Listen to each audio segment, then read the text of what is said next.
here's just kind of a list of some of the Linux boot disks that are out there for those of you that aren't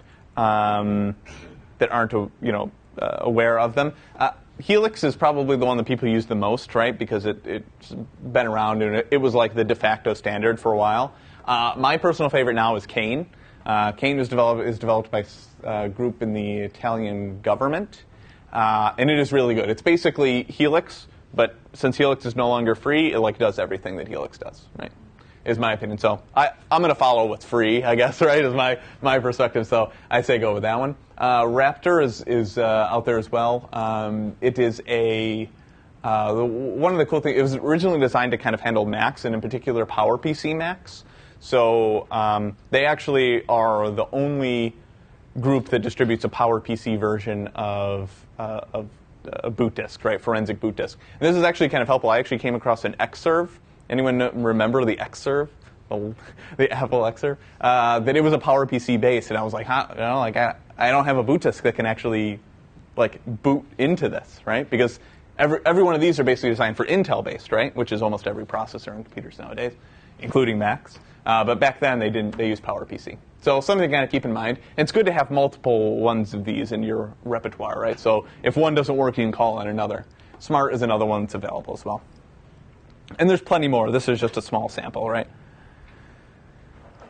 Does any of them work on 64-bit architecture? Yep. So, yes, they work, yes, in the sense that they boot their own OS. So these are designed so, if you have a system that you can bring down, but, you don't want to take out the hard drive or can't take out the hard drive, or it's a server that has multiple hard drives and you want to actually look at the RAID configuration rather than imaging each individual one, the boot disks actually boot their own OS. So it doesn't matter what the processor architecture is, right?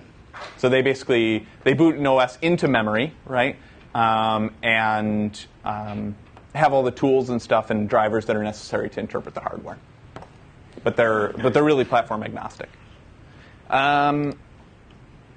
The one thing that I was talking about is kind of what makes a Linux boot disk forensic. And really the only thing that makes them forensic is that they don't automatically mount drives. So on your systems, right, in your Windows systems here, or on your Linux systems probably, if you have those, on your Mac, for example, when you plug in a drive, it'll appear, right?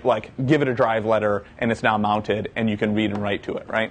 What the boot disks do is they basically prevent that from happening, right? So although they'll recognize the drive and recognize it as being there, they won't automatically mount it. And that includes the local disk that's on the system. So this prevents it from actually mounting and making modifications to the system. And when you do mount something, by default, most of the disks mount them read-only, right? It's basically their design. But they also have a lot of the tools and things like that that are available to perform the collection that you'd want and things like that. So they're really good for hardware RAID configurations. They're nice because they require less hardware, right? I mean, basically you can go with a boot disk and an external drive, and that's it. That's all you need. You don't need the write blockers and the cases and the adapters and everything like that. So it does make that, from a collection perspective, a little bit easier. You can do networking configuration if you want to do data collection over the network, which is nice because they will interpret the network adapters in the system. This came up in a couple situations where we wanted to kind of netcat to a central location. We could kind of set up these boot disks everywhere, all on the same subnet, and then just kind of send them all to one location. It's nice to have that flexibility. They do require you to reboot the system. So if memory collection is an issue, right, this is obviously something that you'll reboot it and you'll lose memory. But you also want to make sure that you configure the BIOS to boot into the CD rather than the hard drive first, right? So make sure that after you've rebooted, that you hit F12 or F2 or F8 or whatever the button is to go into the boot menu. And one thing that I want to make clear is that it's probably better to use a restart, if possible, or reboot, rather than powering the system off and starting it back up. And the reason I can tell you this is from experience is that there was one time my first job was at this school in New Jersey that had a system that they were looking into for whatever reasons that I forget now. But we went to the server and I plugged in a boot disk, and I hit shutdown on the server, right? Safe shutdown went through, shut down all the services and things like that, right? So that wasn't a problem there. The problem was that the server hadn't been shut down in ever, right? And what had actually gone wrong with was the CMOS battery had failed that managed the hardware RAID controller, right? So now, like, the hardware RAID controller wasn't booting up, so there was no identification of the disks, right? So we had to go through this whole process and working with the company to kind of get it back up and running and stuff like that. There was no loss of data or anything like that, but they were freaking out. I was freaking out, right? It was one of those situations where, if I had just rebooted it, none of that would have happened. It wouldn't have gone through that process, and it would have saved you the trouble. So just from experience, learn from me. I guess is my point there. One of the other things I wanted to point out is is bootable USB drives. For those of you who have come across netbooks before, you may be familiar with this. UNet Boot-In is a really good application. It's free, runs on every operating system, which allows you to basically kind of daisy chain a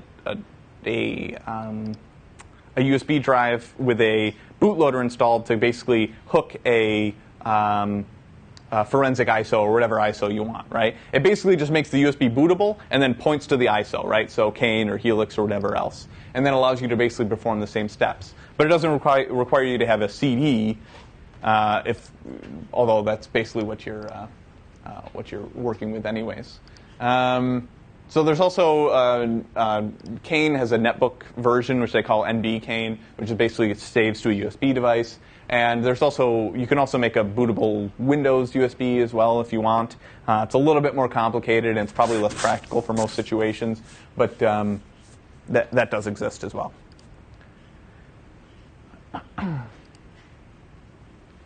So kind of some of the areas of where to save images, this is something that comes up quite a bit, is like, where do we save the data to? Usually you're going to do it to an external USB device or something like that. I'm not telling you not to do that, but some of the servers you may come across have older USB or no USB at all. I've come across servers with USB 1.1, and it's like astronomically different, right? It's amazing how much longer it takes. You may also find that using something like a network share and saving stuff over the network is useful. This can be useful in situations where you don't have a USB or CD support. You may say, like, what system doesn't have that, right? Old ones. That's what, right? And those are the ones you're going to come across and be like, how do I actually get the data off of here, right?